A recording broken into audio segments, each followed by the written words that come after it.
اللہ نے تشبیہ دی میں اپنے بندوں سے ماں سے بھی زیادہ پیار کرتا ہوں کہ جو قربانی ماں دیتی. اس لیے ایک صحابی ہے، یا رسول اللہ میری خدمت کا حقدار کون ہے؟ کہا تیری ماں. کہ یا رسول اللہ پھر؟ کہا تیری ماں. یا رسول اللہ پھر؟ کہا تیری ماں. یا رسول اللہ پھر؟ کہا تیرا باپ. چوتھی دفعہ کہا تیرا باپ.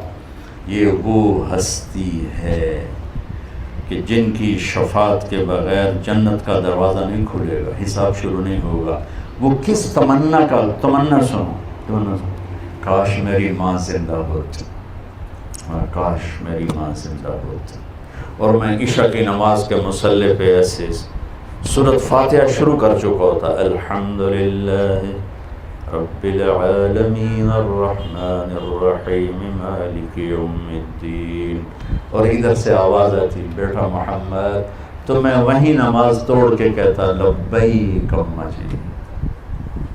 اتنے بڑے رسول. اور اظہار تمنا کیا ہے؟ کس چیز کی کمی کو محسوس کر رہے ہیں؟ چونکہ باپ دیکھا نہیں، ماں 6 سال میں فوت ہو گئی. میری زندگی سفر میں گزری. میری زندگی کا سب سے عجیب سفر وہ تھا جب میں حضرت آمنہ کی قبر پہ پہنچی. اٹھا کے دینا. جب میں حضرت آمنہ کی قبر پہ پہنچی،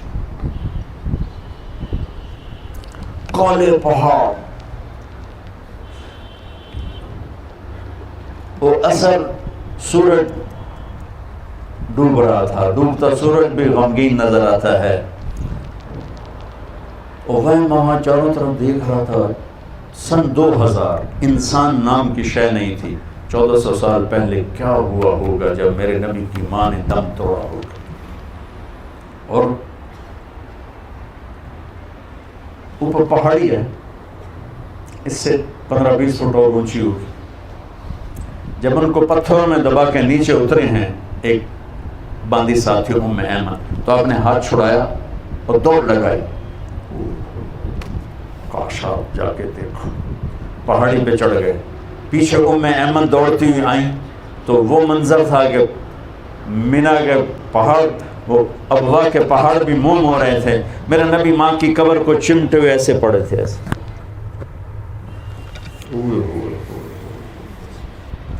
جب ام ایمن قریب ہوئی تو آپ نے سنا، آپ کہہ رہے تھے ماں جی آپ کو تو خبر تھی آپ کے سوا میرا کوئی نہیں، پھر آپ مجھے چھوڑ کے کہاں چلی گئی.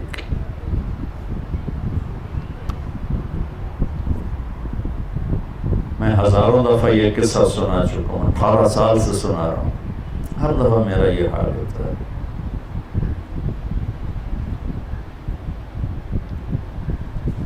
ام ایمن نے اٹھانے کی کوشش کی، انکار کر نہیں، چھوڑ دو، یہیں چھوڑ دو. کھینچ کے نیچے لائیں. 7ویں دن آنسو ختم ہو جاتے ہیں، رونا بھی چاہو تو نہیں رونا آتا. اور میرے نبی 7ویں دن نہیں، 57 سال کے بعد 6 + 57 63 حج پہ جا رہے ہیں. جب ابوا پہنچے تو ابوا ایک گاؤں ہے، وہاں سب کے ٹھہرنے کا انتظام تھا. اور یہ حج کا قافلہ 60-70 ہزار کا ہو چکا تھا، اور آپ نے اپنی اونٹنی کو پہاڑوں میں ڈال دیا. نئے لوگ حیران کہ ادھر تو شہر کو نہیں جانتے کتنے پہن. قریب کے لوگوں کو پتا تھا کہ ماں کی زیارت کو جا رہے ہیں. آپ اونٹنی سے اترے، پہاڑ پہ چڑھے،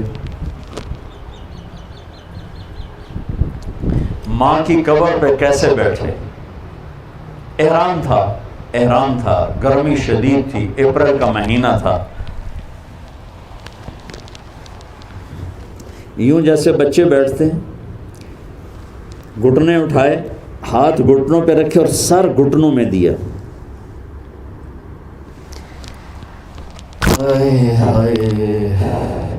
یہ ایک گر گیا، لگا دو. آپ نے پوزیشن دیکھی؟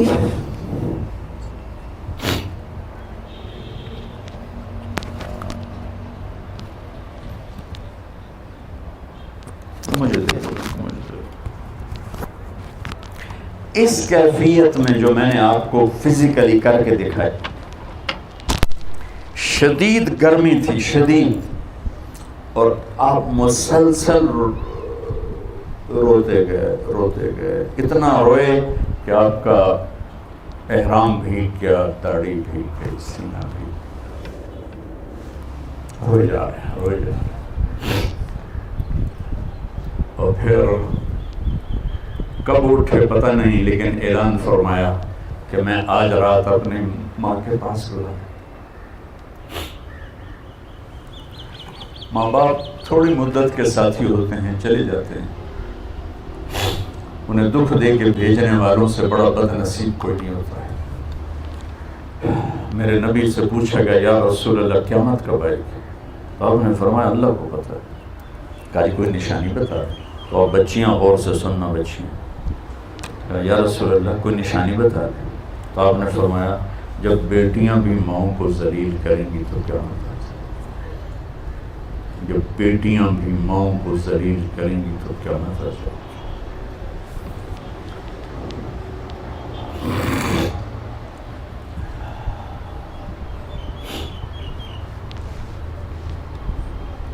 اپنے نبی کی زندگی پڑھو بچوں کہ زندگی گزارنی کیسے۔ یہ بھی کوئی زندگی ہے کہ پیسہ بناؤ پیسہ بناؤ پیسہ بناؤ پیسہ بناؤ، یہ کوئی زندگی؟ کہ بہن بھائی ہر رشتے کو میرے نبی نے، سبحان اللہ، میرے نبی نے فرمایا جس کو اللہ نے 2 بہنیں دی اور اس نے ان کا حق ادا کیا، تو قیامت تک آپ کی نظر تھی۔ کیا آپ کو پتہ تھا بر صغیر کے معاشرے میں بہنوں کو وراثت میں کوئی حق نہیں ملے گا؟ تو آپ اس وقت کہہ رہے ہیں جب ابھی عرب میں بھی یہی دستور تھا، بہنوں کو کچھ نہیں دیتے تھے، سارا عرب کھاتے تھے، اور ہمارا بھی یہی دستور ہے، بیٹیوں کو کچھ نہیں ملتا، سب بیٹے لے جاتے ہیں۔ اور والدین جان بوجھ کے اولاد اپنے بچوں کے نام کراتے ہیں، بچیوں کے نام نہیں کراتے۔ جائیداد تقسیم ہو جائے، جائیداد تقسیم ہو جائے، جائیداد کو خدا بنایا ہوا ہے۔ تو میرے نبی نے فرمایا جس کو اللہ نے دو بہنیں دی اور اس نے ان کا حق ادا کیا تو وہ جنت میں داخل ہو گیا۔ اولاد کی تربیت، جس کو اللہ نے 3 بیٹیاں دی اور اس نے ان کو ڈولی میں بٹھا دیا تو جنت اس پہ واجب ہو گئی۔ ایک صحابی بولے یا رسول اللہ 2 ہوں، آپ نے کہا 2 ہوں شادی کر دے اس پہ جنت واجب۔ ایک نے کہا 1 بیٹی ہوگا، 1 کو بھی ڈولی میں بٹھا دے گا تو جنت واجب ہو جائے گی۔ تو میرے عزیز ہو، یہ ایک خوبصورت زندگی ہے جو ہمارے نبی ہمیں سکھا کے گئے۔ میں 1.25 گھنٹے میں کتنے بیان کر سکتا ہوں؟ میں صرف آپ کو ٹپس دے سکتا ہوں، ہنٹس دے سکتا ہوں کہ اللہ کے واسطے قرآن سے جڑو، اپنے نبی کی سیرت سے جڑو، اس کو بھی پڑھو جو پڑھ رہے ہو۔ اللہ تمہیں ایسا علم عطا فرمائے کہ تمہاری FCPS کی ڈگری وہ انگلینڈ کی ڈگری سے بڑی ہو جائے۔ جب تک آپ علم میں فقیر رہو گے، عزت سے سر اٹھا کے زندہ نہیں رہ سکتے۔ جو قوم اپنا علم بھی نہ خود تلاش کر سکے، اسے عزت سے رہنے کا کوئی حق حاصل نہیں۔ تمہارا بڑا ڈاکٹر وہ ہوتا ہے جو امریکہ سے ڈگری لے کر آئے، اور ہم اس دن آزاد ہوں گے جب ہمارا ڈاکٹر یہاں کا امریکہ سے بڑی ڈگری والا شمار ہوگا۔ کہ علم وراثت نہیں ہے، علم محنت ہے، جو محنت کرے گا اللہ اس کا سینہ کھول دے گا۔ اور ہمارے بچے بچیاں پڑھتے ہیں صرف ڈگری کے لیے اور آگے جاب کے لیے، اور ہمارے ادارے بھی عام طور پہ تعلیمی ادارے نہیں ہیں، کاروباری ادارے ہیں۔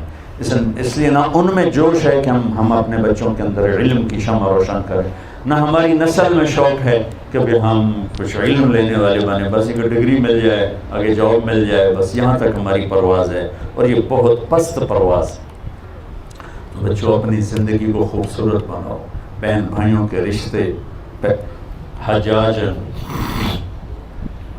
حجاج کے سامنے 3 مجرم پیش کیے گئے، ساتھ ایک خاتون تھی، تو اس نے کہا ان کو قتل کر دو۔ تو وہ خاتون کہنے لگی ہم غریب لوگ ہیں، معاف کر دو۔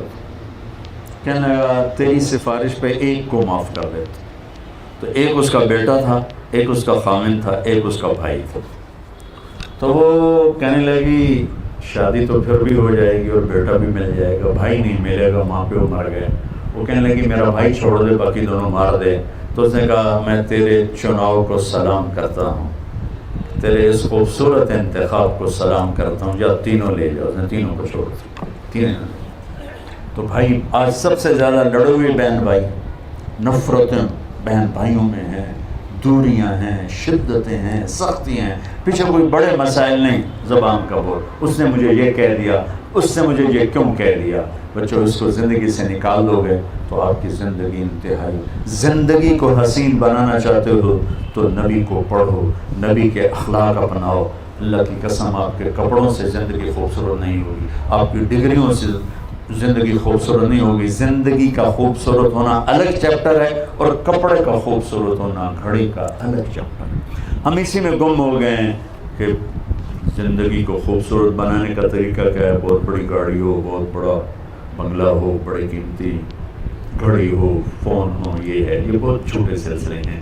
تو میں صرف آپ کو ہنٹس دے کے جا رہا ہوں، عبادات میں نماز کو قابو میں رکھو اور زندگی میں اخلاق کو قابو میں رکھو۔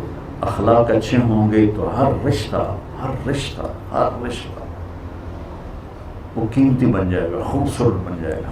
معاف کرنا سیکھو، درگزر کرنا سیکھو، سہ جانا سیکھو، گالی کے جواب میں چپ رہنا سیکھو، کسی کی غیبت نہ کرو، کسی کی برائی نہ کرو۔ تو نیت کرتے ہو سارے؟